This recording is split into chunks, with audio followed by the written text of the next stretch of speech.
بسم اللہ الرحمن الرحیم۔ ابھی پارس آفیشل میں تمام دوستوں کو خوش آمدید۔ اگر آپ نے غلطی سے فوجداری اپیل کر دی جبکہ نگرانی کرنی تھی، یا فوجداری نگرانی دائر کر دی جبکہ اپیل کرنی تھی، تو کیا کریں؟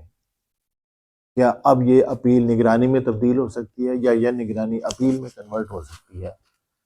جی ہاں، یہ چمتکار بھی ہو سکتا ہے۔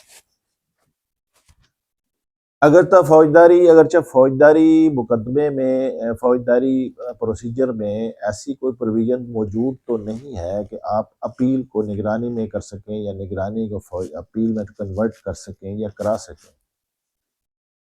اصولی طور پر تو اپیل کے بالکل اور گراؤنڈ ہے، نگرانی کے بالکل اور گراؤنڈ ہے۔ اپیل میں عدالت کو فل اختیارات ہوتے ہیں، نگرانی میں لمیٹڈ ہوتے ہیں۔ نگرانی میں آپ قانونی غلطی کی بات کرتے ہیں، اپیل میں فل ٹرائل کو چیلنج کیا جاتا ہے۔ دونوں صورتوں بالکل مختلف ہو سکتی ہیں۔ مثال کے طور پر اگر آپ اپیل کے بارے میں پڑھنا چاہیں تو یہ پھر چیپٹر 31 ہے سی آر پی سی کا، سیکشن 404 سے 431 تک جو ہے وہ اپیل اگینسٹ ایکویٹل ہے، یا اپیل اگینسٹ کنوکشن ہے، مائنر افینسز ہیں، بڑے افینسز ہیں، جتنے بھی ہیں، تو یہ تمام چیپٹر جو ہے یہ آف اپیل ہے، اپیل کے بارے میں ڈیل کرتا ہے۔ اسی طرح ریفرنس یا ریویژن کی اگر ہم بات کریں تو یہ چیپٹر 32 ہو جائے گا، اور یہ سیکشن 432 سے لے کر 442 تک جو ہے یہ اس کو ڈیل کرتا ہے۔ اب دونوں چیپٹر علیحدہ علیحدہ ہیں، ان کے قانون علیحدہ علیحدہ ہیں، مگر بعض دفعہ جو آپ کو گائیڈنس صحیح نہیں مل سکتی، مسٹیک ہو جاتی ہے، قانونی طور پہ علم نہیں ہوتا، پڑھا نہیں ہوتا، یا کسی بھی طور پر غلطی ہو گئی کہ جہاں آپ کو اپیل کرنی تھی آپ نے نگرانی دائر کر دی، جہاں نگرانی کرنی تھی اپیل، کیونکہ اپیل میں ہمیشہ لمیٹیشن ہوتی ہے، ٹائم طے ہوتا ہے کہ اپیل کب کرنی ہوتی ہے۔ نگرانی میں اتنا لمیٹیشن کا وہ نہیں ہے، تو بعض دفعہ ایسی کمپلیکیشن پیدا ہو جائے گی کہ فرض کرے آپ نے نگرانی دائر کر دی، اور نگرانی میں 6 مہینے بعد، سال بعد جا کے یہ پوائنٹ آؤٹ ہوا کہ یہ تو اپیل تھی۔ اب چونکہ اپیل کی مدت تو بہت کم تھی، 7 دن 1 مہینہ جو بھی تھی وہ گزر چکی، تو اپیل تو ٹائم بارڈ ہو چکی ہے۔ اب اگر آپ نگرانی واپس لے کے اپیل میں جائیں گے تو اپیل ٹائم بارڈ ہے، اس کا کیس ختم ہو گیا، لہٰذا یہاں کنورشن آپ کو مدد دے گی کہ اگر یہ ترمیم ہو جائے تو پھر یہ ہو سکتا ہے۔ تو پھر ایک دفعہ ہے، ایک قانون سی آر پی سی میں ایک سیکشن ہے 561 ہائی کورٹ کی انہرٹ پاور۔ انٹرسٹ آف جسٹس کے لیے کچھ بھی کسی بھی مرحلے تک عدالت جا سکتی ہے۔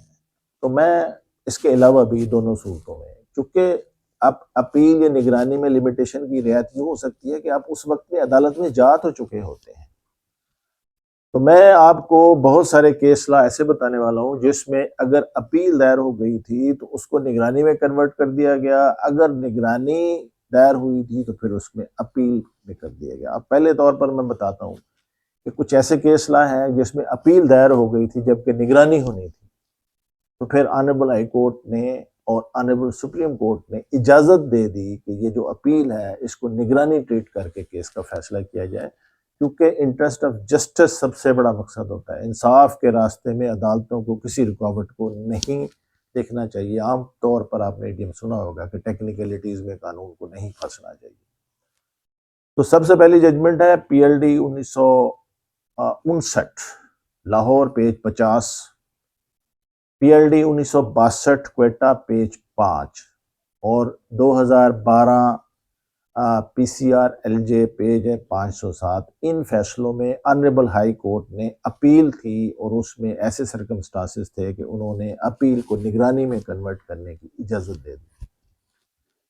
اسی طور پر 2 سپریم کورٹ کی ججمنٹ ہے کہ آنریبل سپریم کورٹ نے بھی اسی پرنسپل کے تحت اپیل کو کنورٹ کرنے کی اجازت دے دی یا کنورٹ کر دیا۔ اس میں 1984 supreme court monthly review page 138 میں، اور 2011 supreme court monthly review page 508 میں، ان کیسز میں بھی آنریبل سپریم کورٹ نے بھی جو اپیل تھی اس کو نگرانی میں کنورٹ کر دیا۔ اب اگر نگرانی ہو تو اپیل تو چونکہ ودن ٹائم آ گئی، نگرانی ایشو نہیں تھا، جب مرضی تبدیل کر دیں، مگر اگر آپ نے نگرانی کر دی ہوئی اور اس کو اپیل میں کنورٹ کرنا تھا تو اس پہ بھی 2 ججمنٹ ہیں، میں لکھوا رہا ہوں جناب کو۔ کہ یہ ججمنٹ بھی آپ کو کام آ سکتی ہے اگر آپ نے غلطی سے نگرانی دائر کر دی تھی تو اس میں کنورشن کی اپیل دے دیجیے، واپس مت لیجیے۔ 1980 P C R L J Pakistan criminal law judgment page ہے 1272، اور اسی طرح 1996 ایم ایل ڈی پیج ہے 1857۔ ان کیسز میں نگرانی جو دائر ہوئی تھی فوجداری، اس کو کنورٹ کر کے انہوں نے اپیل میں کنورٹ کر لیا اور کنورشن کی اجازت دے دی۔ تو امید ہے کہ آپ کو اگر ایسی صورتحال کا سامنا ہوگا تو یہ ججمنٹس اور میرا یہ ویلاگ آپ کے بہت کام آئے گا، اور اگر یہ آپ کے کام آئے یا اچھا لگے تو مجھے دعاؤں میں یاد کیجیے گا، اس کو شیئر کیجیے گا اور دوستوں سے اس کو سبسکرائب کرائیے۔ یہی میرا آپ کا میرے ساتھ اس نیک کام میں تعاون ہے۔ والسلام، دعاؤں کا طالب حبیب احمد۔